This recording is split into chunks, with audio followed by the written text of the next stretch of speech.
자, 워크 밑에 FRM, 자, EMP라고 하는 사원관리 화면을 다시 열어줍니다. 내가 트랜잭션을 할 때 비동기식과 동기식 말로만 이렇게 설명을 드렸는데 락이 걸려요, 멈춰요 라고 했던 부분들, 자, 번외편입니다. 자, 조회를 더블 클릭했을 때, 자, 조회를 더블 클릭했을 때 this.transaction을 호출합니다. 얘가 비동기인지 동기인지 어떻게 알 수 있을까요? 자, 트랜잭션이 끝나자마자 제가 여기에다 trace라고 하는 함수를 호출해서 이 start를 한번 찍어볼게요.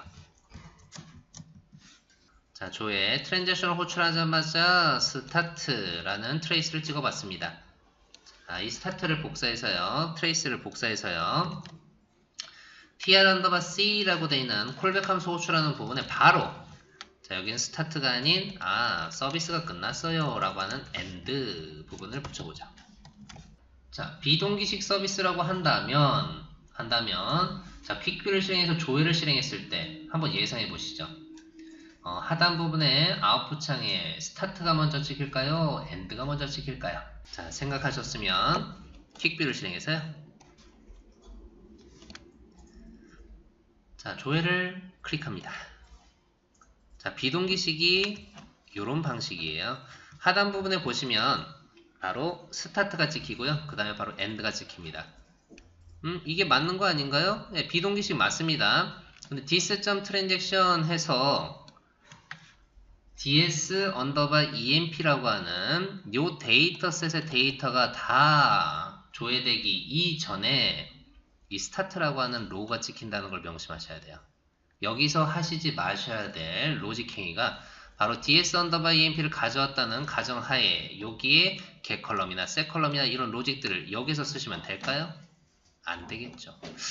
그러면 이렇게 쓰면 안 된다라고 했을 때 저는 이 사원관리 한번 조회를 하고 나서 이 조회된 데이터를 가지고 또 트랜잭션을 날려야 돼요 라고 했을 때 쉽게 판단할 수 있는 방식이 비동기가 아니고 동기로 설정을 하면은, 동기로 설정하면 콜백을 끝나고 나서 하지만 하이 로직이 실행된다고요. 자, tr_c 밑에 pulse라는 값을 넣어보도록 하겠습니다. 자, 이가 비동기예요, 동기예요? 비동기는요, true라는 값이고요. 기본 디폴트 값입니다. 그리고 펄스일 경우에는 동기입니다. 자, 트랜잭션 저희 도움말을 보시면 이 부분이 나와 있으니까 다시 테스트 해 보시는 것도 좋아요. 자, 퀵뷰를 실행해 봅니다. 조회합니다.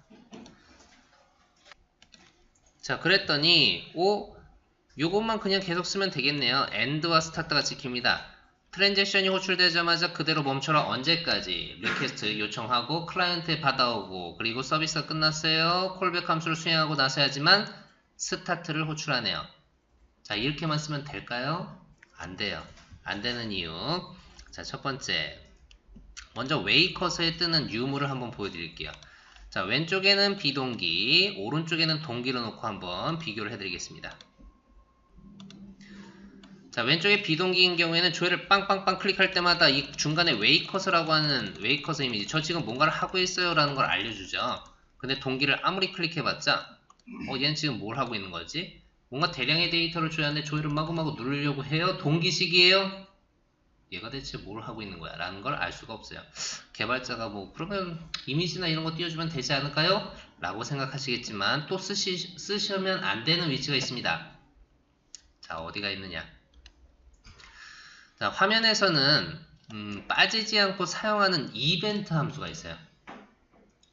버튼을 클릭했을 때요, 아니면 그리드를 선택했을 때요, 고객의 입장에서 한번 생각해 보신다면, 사용자 입장에서 생각해 보신다면, 자, 화면이 떴을 때 덩그러니 빈 UI 컴포넌트들만 보이기를 원할까요? 바로 화면에 제가 원하는 데이터를 처음부터 세팅해 주세요 라고 했을 때 바로 그 이벤트 함수, 버튼이나 그리드나 이런 데 있는 게 아닌, 자, 디자인 탭에 폼을 선택합니다. 그래서 프로젝트에서는 빠지지 않고 항상 화면에서 볼 수 있는 이벤트 함수, 바로 폼의 이벤트에 onload라고 하는 이벤트 함수가 있습니다. 자, 폼의 모든 컴포넌트가 생성된 후 발생하는 이벤트요. 근데 이 로드라는 함수 빠지지 않고 사용한다고요. 자, 이 함수를 사용할 때, 자, 이렇게 맨 아래나 중간에 있는 게 아닌 맨 위로 올려주세요. 컨트롤 X. 항상, 이 프로젝트가 실행된 다음에 모든 컴포넌트가 로딩된 다음에 사용되는 아이가 바로 요 놈이에요. 라고 했을 때 온로드는 제일 위에서. 근데 여기서 쓰시지 말아야 될 거. 동기식 서비스를 쓰시면 안 되겠습니다. 뭐 에러가 발생 안 됐을 때는 문제가 될 수 있지 않을까요? 예, 문제 안 될 수 있겠죠. 근데 에러가 발생했을 때 예, 백화 현상이 나거나 이런 문제가 발생할 수 있겠죠. 그대로 멈춰라. 요것과 동일하게 어플리케이션이 실행될 때 글로벌에 있는 onload라는 함수를 통해서도 그때도 저렇게 동기식을 쓰시면 안 되겠어요. 그러면 제가 조회라는 아이를 클릭했을 때 이 조회 데이터 이후에 스타트라는 거기에서 ds 언더바 emp를 찍어야 되는데 이 트레이스는 어디에서 찍어야 될까요? 자, 그러면 제가 비동기로 바꿀 거고요. 자, 트레이스라고 하는 부분을요. 컨트롤 X 잘라내기해서 자, 이 콜백 함수에 이 서비스가 끝났어요 라고 했을 때 에러가 발생한 요 ID. 자, 이 서비스가 끝났어요. 이 안에서 트랜잭션에 지금은 트레이스를 찍었지만 트랜잭션에 콜백에 트랜잭션에 콜백에 트랜잭션에 콜백에 이런 식으로 비동기 형태로 바꿔서 쓰실 수 있습니다. 그래서 동기를 쓰시는 것보다는 비동기를 이렇게 엮어서 사용하시는 걸 적극 추천해 드립니다. 그럼 웨이 커서가 트랜잭션 저거 끝날 때까지 계속해서 웨이 커서를 보여주겠죠. 저 친구 뭔가를 하고 있어요 라는 걸 알려줄 거고요. 그리고 온로드나 어플리케이션이 실행되면서 그렇게 멈춤 발생하면 안 돼요. 그런 것들을 회피할 수 있게 됩니다. 자, 요건 한 가지 팁이었고요. 자, 화면으로 디자인 탭으로 다시 돌아와 볼게요. 비동기와 동기 그리고 온로드 쓰시는 것들. 저는 이제 화면에 UI 컴포넌트들도 중요하겠지만 데이터를 가지고 있는 아이 하나 있죠. ds 언더바 emp 데이터셋을 한번 보시죠. 자, 데이터셋이라고 하는 이 컴포넌트의 속성값 중에 중요하게 보셔야 될 거 세 가지 부분만 좀 찍어 드릴게요. 첫 번째, 성능 향상과 관련이 되어 있는 enable 이벤트가 있습니다. 요거는 잘못 쓰시면 성능이 어마어마하게 느려질 수 있어요. 자, 기본적으로 enable 이벤트라는 요 아이. 자, 데이터셋에 이벤트가 발생시킬지 여부를 한다고 했어요. 자, 이 부분이 true라는 값으로 되어 있습니다. 근데 저는 프로젝트에 가보니까 운영하면서 보니까 분명히 데이터셋을 가져온 다음에 그 데이터셋을 가공할 때 저 enable 이벤트를 false로 했다가 true로 바꾸는 로직들이 있더라고요. 데이터셋을 가공하기 전에 왜 enable 이벤트를 false로 바꿨다가 true로 바꾸는 작업을 하나요? 바로 성능과 관련이 있습니다. 자, 화면에 보시면 지금 이 컴포넌트들이 전부 다 데이터셋과 연결이 되어 있죠. 이때 자, 이 데이터셋을 가져왔을 때 데이터량이 많지가 않아요? 상관이 없겠죠. 근데 이 데이터셋을 가져왔습니다. 10,000개의 로우가 있다고 해요. 근데 그 아이를 한 번에 쓰신다? 뭐 상관이 없겠죠. 근데 그 10,000개의 로우에 컬럼이 화면에서 사용할 때 UI에서 사용할 때 추가를 해야 되는 컬럼이 있네요. 컬럼을 하나씩 포르풀 통해서 한 번씩 그려줍니다. 거기 데이터셋을 셋 컬럼을 이용해서 하나씩 추가를 해줍니다. 그 셋 컬럼이 이루어지면서 데이터가 가공되는 순간순간 한 번 수정될 때마다 리드로우가 발생해요. 그럼 그리드라는 컴포넌트나 이런 다른 컴포넌트를 리드로우가 발생하면서 렌더링 속도가 어마어마하게 떨어집니다. 그럴 때 이 데이터셋을 가공해서 쓸 때 enable 이벤트를 false로 바꿨다가 데이터를 전부 다 가공하고 나서 enable 이벤트를 true로 바꿔주시면 한 번만 그려줘요. 그리고 데이터셋에 불필요한 이벤트를 발생시키지 않게 됩니다. 자, 데이터셋에 이벤트가 발생할 때마다 요 데이터가 수정될 때마다 발생하는 이벤트들도 있어요. 자, 요 속보가 이거 참 애매하네요. 죄송합니다. 자, 이벤트 정보를 보시면 can column change와 on column changed라고 하는 UI 데이터가 수정될 때와 수정된 후라고 하는 요 이벤트가 계속해서 탈 수가 있습니다. 만약에 여기 이벤트가 걸려있을 경우에는 10,000번의 이벤트가 탈 수도 있겠다는 거죠. 그래서 enable 이벤트 바로 성능과 관련이 되어 있는 속성 데이터를 수정하기 전에 false로 바꿨다가 true로 바꾸는 로직이 있다. 한 번만 리드로우를 하려고 그러는구나 라고 보시면 되고요. 또 그와 똑같이 그리드라는 컴포넌트를 선택했을 때 처음부터 데이터셋을 연결하는 게 아닌 저희 프로젝트에서는요. 바인드 데이터셋을 여기다 처음부터는 비워놓고 사용하시다가 데이터를 전부 다 가공하고 난 다음에 set under가 바인드 데이터셋으로 연결하더라고요. 얘도 마찬가지. 한 번만 그려주려고요. 자, 성능과 관련이 되어 있는 아이들 확인해 봤습니다. 자, ds underbar emp 조금 더 가보죠. 저희가 정렬, sort를 하려고 해요. 헤드를 클릭했을 때 sort하거나 아니면 지금 셀러리도 그냥 총 합계값이 아닌 남성의 합계값, 여성의 합계값을 중간중간 소개로 구하려고 합니다. 이때 사용할 수 있는 거 그리드의 함수 아니에요. 바로 데이터셋의 키스트링 요 하나만 설정하시면 됩니다. 자, 화면에 저 데이터를 보기 위해서 간단하게 그리드라는 컴포넌트를 하나만 더 그려볼게요. 자, 그리드 컴포넌트를 하나 그리고요. 자, 데이터셋을 드래그 앤 트랩을 통해서 바로 연결하겠습니다. 자, 여기서 구분을 지을 수 있다라고 하는 점은 봤을 때 결혼은 하나라서 좀 그렇고요. 요거 해볼게요. 자, 젠더가 M일 때 그리고 W일 때 남성일 때와 여성일 때 중간중간에 소개값을 구해보겠습니다. 그래서 M일 때는 2000과 3500의 합계값 5500, W의 소개값 3000과 5000의 합계값 8000. 어려운 게 아닙니다. ds underbar emp 데이터셋에 키스트링이라고 하는 값이 있습니다. 젠더라고 하는 아이 컬럼 아이디 값만 넣어주시면 끝이에요. 자, 이렇게 연결만 하시게 되면 알아서 3500과 2000의 합계값 5500, 그리고 5000과 3000의 합계값 8000. 개발자분들은 여기서 뭘 작업해 주셔야 되냐? 이렇게 그룹핑이 됐을 때 요놈의 dataset.getRow 레벨 값을 추출하시면 여기가 1이고요.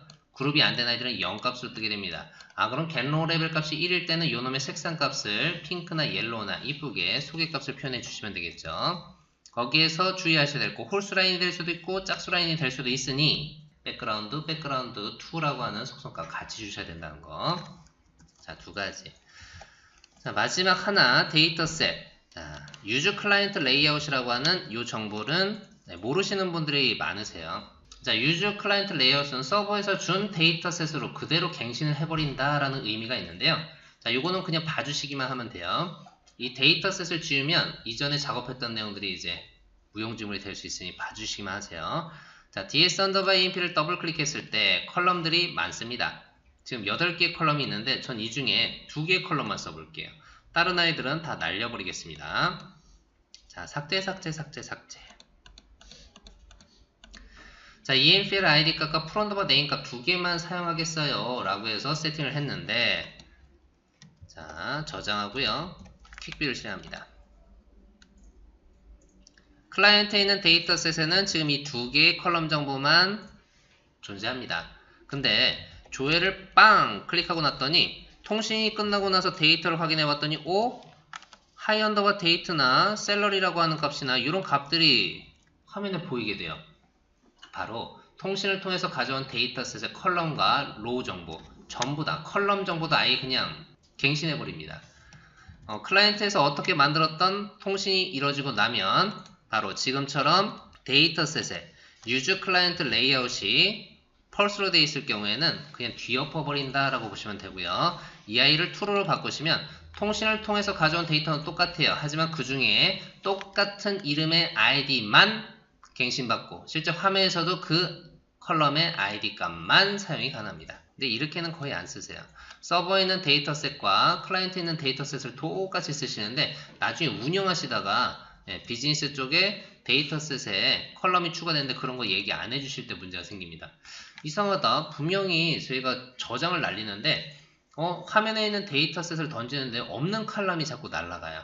그랬을 때 혹시나 그 전에 그 데이터셋을 조회하지 않을까요? 조회합니다. 그때 추가된 컬럼이 있는지 확인해 보시고 여기에서 추가된 컬럼이 있다면 비즈니스 쪽과 제 서버에서 받아오는 데이터셋과 클라이언트에 있는 데이터셋의 컬럼을 정확하게 맞춰 주셔야 됩니다. 그래서 많은 속성들이 있는데 이렇게 데이터셋에 있는 세 가지 이 부분은 꼭 기억하시고요. 자, 도움말 한번 가볼게요. F1. 자, 도움말에서 검색에서 데이터셋을 한번 검색해 보겠습니다. 자, 위에서 하나, 둘, 셋, 네 번째 있는 데이터셋을 더블 클릭해서 보시면 저는 이제 데이터를 가지고 있는 컴포넌트, 오브젝트 엄청 중요하다고 자꾸 말씀을 드렸죠. 그래서 이 부분은 한번 쭉 읽어봐 주세요. 그래서 데이터셋, 오브젝트, 뭐 로드라는 함수는 모르셔도 됩니다. 트랜잭션만 기억하시면 돼요. 자, 아래 데이터셋에 따라 발생하고요. 해당하는 프로퍼티, 속성이 있고요. 그리고 add 컬럼 해서 메서드가 있고요. 많죠? 이 아이들을 실제 그리드의 익스프레션을 이용해서 함수로 추해서 쓰실 수가 있습니다. 그리고 이벤트 정보들. 이벤트가 많진 않아요. 자, 그리고 그리드를 한번 검색해 볼까요? grid. 자, 이미지를 설명드리면서 처음에 보이는 그리드라고 하는 아이. 얘도 한번 쭉 봐주셔야 돼요. 제가 교육할 때는 껍데기다 중요한 건 데이터셋이다 라고는 했지만 사용자나 고객의 입장에서 중요한 거는 바로 이 그리드예요. 화면에 보여주는 게 중요하죠. 그래서 이 그리드라는 컴포넌트 속성이 어떤 것들이 있는지 다 외우실 필요는 없어요. 아, 이런 것들이 있구나 라는 걸 캐치하신 다음에 이런 거 본 것 같은데 라고 했을 때 도움말이나 지금 이제 알려드릴 기술지원센터를 이용해서 문의하시거나 답을 해결하실 수 있습니다. 그리드는 엄청 많죠? 네, 그래서 시간이 엄청 오래 걸리실 거예요. 쭉 한번 봐주세요. 속성도 많고요. 이벤트도 많고요. 자, 그러면 기본 교육을 배웠는데 프로젝트에서 문제가 생겼어요. 이슈가 발생했어요. 해결할 수 있는 채널이요. 네, 구글링 따로 하실 필요 없어요. 여기로 오시면 됩니다. 자, 브라우저를 하나 여시고요. support.tobesupport.co.kr로 접속하시면 됩니다. 예전에는 이제 myplatform.co.kr, xplatform.co.kr 있었는데요. 통합해서 맥사크로 플랫폼 14로 만들어진 홈페이지예요. 기술지원 홈페이지입니다. 서포트가 붙어야 돼요. tobesupport.com으로 가시면 저희 tobesupport 아예 홈페이지일 뿐입니다. 기술지원 사이트가 아니에요. 그래서 support.tobesupport.co.kr로 들어가 보시면 자, 보시면 상단에 저랑 같이 했던 교육 내용이요. 중간에 있습니다. education의 교육 자료요. 자, 이 교육 자료를 들어가 보시면 여기에 17번 맥사크로 플랫폼 14 교육자료가 바탕화면에 있는 교육자료, 그 자료입니다. 혹시나 디자인 쪽이 좀 궁금한데요 라고 하신다면 20번 맥사크로 플랫폼 14 디자인 교육자료를 보시면 되고요. 그리고 아까 성능 향상 가이드나 이런 것들은 어디 있나요? 도큐멘테이션에 있어요. 근데 아쉽게도 도큐멘테이션부터 14를 들어가 보시면 여기서부터 로그인이 필요해요. 그래서 로그인 하시지 않고 저 앞에 있는 빈만 봐주시면 되겠습니다. 아까 봤던 성능 향상 가이드, include에서 쓰는 방식이 아닌 엔진의 넥사크로 14 LIV에 포함해서 쓰는 방식이나 아까 말했던 enable 이벤트나 이런 것들을 확인하실 수 있고요. 기술 노트, 그리고 관리자 가이드, PDF 문서는 또 있으니까요. 받아다가 프로젝트에서 배포해서 쓰실 수도 있겠죠. 웹상으로도 볼 수도 있고요. PDF 문서로도 볼 수도 있고요. 자, 이렇게 확인이 가능합니다. 그리고 저희 샘플 14 자료나 아니면 팁 게시판이 있어요. 커뮤니티에 팁의 자료실이나 이런데 셀프 스터디. 자, 샘플의 이 자료를 보시면 셀프 스터디 어마어마합니다. 자, 혼자서 공부하기요. 근데 엑기스만 모아놨다고 보시면 돼요. 이 아이를 웹상으로만 보는 게 아니고 자, 클릭해서 들어가 보시면 여기에 소스 파일 다운로드라고 하는 아이가 있습니다. 자, 셀프 스터디 소개에서 왼쪽에 있는 메뉴들이 전부 다 하나하나의 소스와 샘플들로 존재한다고 보시면 되고요. 그래서 이 소스 느려요. 이 소스 다운로드라고 하는 이 아이를 클릭해서 실제 받으신 다음에 이 프로젝트 파일 안에 있는 메뉴들을 확인해 보시면 되겠습니다. 자, 성능 향상 가이드 문서도 한번 보시면 되고요. 자, 그리고 쇼케이스, 저희 기술지원센터, 어마어마한 기술지원센터입니다. 자, 이따가 얼마나 많은 문의사항이 올라오고 얼마나 빠르게 해결하는지를 좀 확인해 볼 거예요. 그래서 이 부분도 링크를 걸어서 쇼케이스 부분, 엑기스만 모아서 한번 볼 수 있게끔 만들어 놓은 아이가 있으니까요. 이것도 한번 봐주시면 되고요. 자, 저희 문서나 매뉴얼도 볼 수 있고요. 설치, 다운로드 하는 아이들은 바로 여기 있습니다. 다운로드에 넥사크로 플랫폼 14를 가보시면 먼저 툴이 있어야겠죠. 툴을 설치하는 부분. 자, 다운로드에 12월 정기 버전이 있네요. 지금 매월마다 패치되지는 않을 것 같아요. 한 3개월마다 14는 그런 식으로 패치가 돼서요. 디벨로퍼 부분에 setup developer.exe 파일을 받으셔다가 더블 클릭해서 쓰시면 60일 동안은 쓰실 수 있습니다. 근데 60일이 지났을 때는 라이센스를 갱신 받으셔야 돼요. 툴도 라이센스가 있습니다. 라이센스를 갱신받는 위치는 저희 다운로드의 맨 아랫부분에 개발용 라이센스, 여기는 메일로 따로 드려요. 그리고 서버 쪽에 세팅되는 XAPI가 있습니다 라고 했던 부분이 바로 이 서버에 있습니다. 서버에는 제니라고 하는 엑셀 익스포트 임포트 할 수 있는 모듈도 있고요. 그리고 아래 바로 요 놈입니다. XAPI. 저희가 데이터 객체와 TX 객체를 사용하겠어요 라고 했을 때 이 자바 API를 추가하셔야지만 그 객체들을 사용할 수 있게끔 세팅이 됩니다. 거기에 엑셀 익스포트 임포트도 필요해요 라고 한다면 제니 이 부분도 세팅을 하셔야 돼요. 가이드 문서를 보시고 세팅하시면 되겠습니다.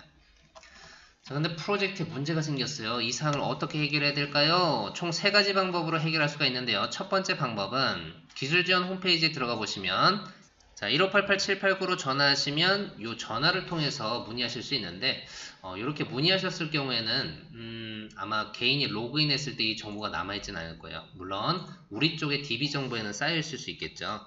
그래서 이 부분보다는 자, 왼쪽에서 두 번째는 Q&A를 이용하시는 걸 적극 추천해드립니다.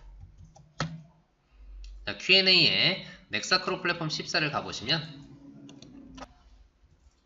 자, 여기에 완료된 아이들이 보이네요. 거기에 체크박스 이런 것들이 있는데 생성되지 않습니다 라고 했을 때 그리드 체크박스 선택을 했을 때 자, 체크박스 이런 아이들을 그냥 선택만 하시면 그 안에 질문 내용과 답변 내용이 있어요. 그래서 한번 보시고 제가 원했던 내용을 제목이나 내용으로 검색했을 때 비슷한 내용이 있다면 응용하실 수 있겠죠. 근데 검색했는데 이 내용이 안 나오는 것 같아요 라고 한다면 이 질문하기를 통해서 답변을 질문하시면 되겠습니다. Q&A를 보실 때도 로그인을 아쉽게도 이제 프로젝트 하셨으면 그 프로젝트 등록을 하셔서 아이디 값과 이런 것들 받으시면 되고요. 자, 해당 기능은 제공되지 않습니다. 어렵게 검색을 했는데 안 되네요. 네, 이런 기능들 그래도 이게 되는지 안 되는지는 확실히 알려주시니까 다행이네요. 이 질문하기를 통해서 혹시나 제가 검색했던 내용과는 좀 다른 것 같아요 라고 했을 때 고객사 프로젝트명을 명확하게 적어주시면 여기에 대해서 100% 개런티를 해드립니다. 나의 질문 내역에 제가 질문했던 내용들이 차곡차곡 쌓이게 돼요. 투비소프트 직원들도 연구소에 바로 연락을 해서 해결하는 게 아닌 이 기술지원센터를 이용해서 이렇게 등록을 하고 해결을 하게 됩니다. 저도 인덱스가 좀 쌓였네요. 네. 항상 프로젝트는 긴급한 것 같아요. 그죠? 그래서 이렇게 긴급건으로 남겨주면 순차적으로 해결을 해줍니다. 자, 이렇게 해결하실 수도 있고요. 그리고 마지막 방법, 만약에 외부에서 접근이 가능하다면 원격으로도 지원을 받으실 수 있어요. 툴이 이상 작동해요. 툴이 설치가 안 돼요. 이런 사항들은 이 원격 지원 Q&A를 통해서 언제 원격을 해주실 수 있나요? 문의했을 때 전화가 가겠죠. 그를 통해서 원격을 통해서 접속했는데 거기에서 소스를 짜주세요 막 이러시면 안 돼요. 툴만 사용하시길 바랍니다. 그래서 이 서포트 페이지는 친해지시면 정말 좋습니다. 가장 빠르고 쉽게 문제들을 해결할 수 있는 사이트다 라고 보시면 돼요. 근데 네트워크가 안 된다 그러면은 힘든 사이트죠. 그래도 여기에 올려놓고 해결을 할 수 있으니 뭔가 내부망으로는 쓸 수 없다 라고 한다면 외부로 좀 뚫려있는 아이를 가져다 놓고 사용하시길 추천을 해드리겠습니다. 그래서 이 기술지원센터를 이용해서 해결하는 방법까지. 제가 했던 내용들은 저희 교육자료에 PDF 문서와 샘플 프로젝트로 존재합니다. 나중에 생각 안 나실 때는 이 서포트 페이지에 에듀케이션, 교육 자료를 통해서 받으시면 되겠어요. 에듀케이션에 맨 아래 보시면 교육 동영상이 따로 존재해요. 자, 교육 동영상은 로그인할 필요가 없습니다. 그냥 클릭하셔서요. 17과 관련된 부분, 지금 14는 비어있어요. 그래서 14 제가 떴던 작업들과 또 추가적인 작업들을 해서 아마 14 저희 동영상 교육 자료로 올라가게 될 겁니다. 17 같은 경우 나중에 이제 17도 또 쓰는데요 라고 했을 때 하나씩 그냥 클릭해 보시면서 요놈들을 확인해 보시면 돼요. 그럼 유튜브에 올라와 있는 자료들 확인하실 수 있습니다. 헬로.